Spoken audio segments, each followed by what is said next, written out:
አርሰናል ቪኒን ካስፈረመ የታሪክ የክለቡ ዘ ቢገስት ትራንስፈር የፕሪሚየር ሊጉ ማለት ትልቁ ትራንስፈር እንደሚሆን ወደር የለሽ ግዢ ይሆናል ብሎ እንደሚጠብቅ ጽፏል።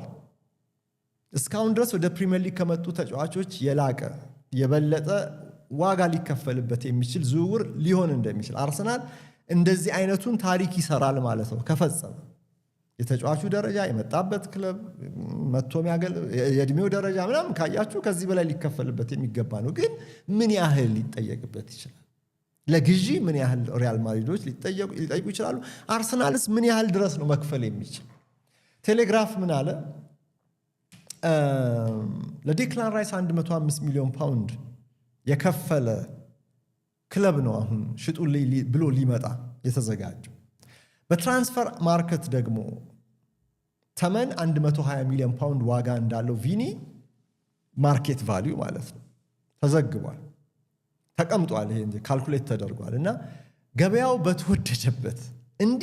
በተወደደበት ሰዓት ለሞርጋን ሮጀርስ 117 ሚሊዮን ፓውንድ ሲከፈል አርሰናሎች አይተዋል። ለያን ዲዮማንድ 120 ሚሊዮን ዩሮ ድረስ ሊከፈል ጫፍ ላይ መደረሱን ያውቃሉ።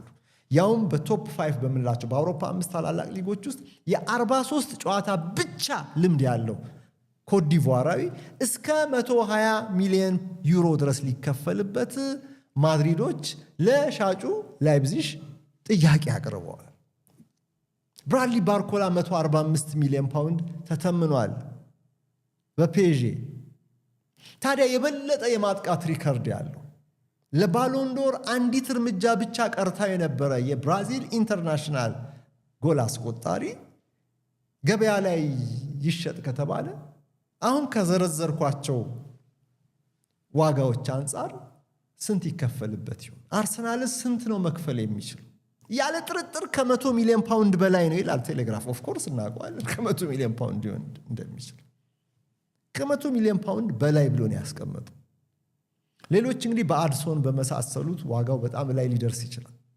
ግን ከዴክላን ራይስ ዋጋ በላይ ሊከፈልበት እንደሚችል ነው ምናምን። 1 ዓመት ብቻ ቢቀረውም እንኳን ኮንትራቱ እርግጥ የኮንትራት ማጠር አንዳንዴ ዋጋን ሊያስቀንስ ይችላል። ግን ቪኒ ጁኒየር ነው ሰውየው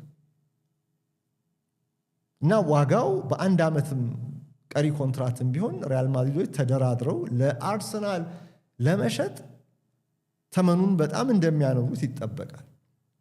እንግዲህ ቴሌግራፍ የሚለው ከ400,000 ፓውንድ በላይ ደሞዝ ለመክፈል ኤኒታይም ዝግጁ ነው። ያ ማለት የራሱ የአርሰናል የደሞዝ ጣሪያን እንደማለፍ ነው የሚቆጠረው። በስፔን 600,000 ፓውንድ እንደሚከፈለው የሚነገረው ይህን ተጫዋች መጥተህ በ450 በ500,000 ተጫወት ብትለው ይቀበላል ወይ? ይሄ እንግዲህ መልስ የሚፈልግ ጥያቄ ይሆናል።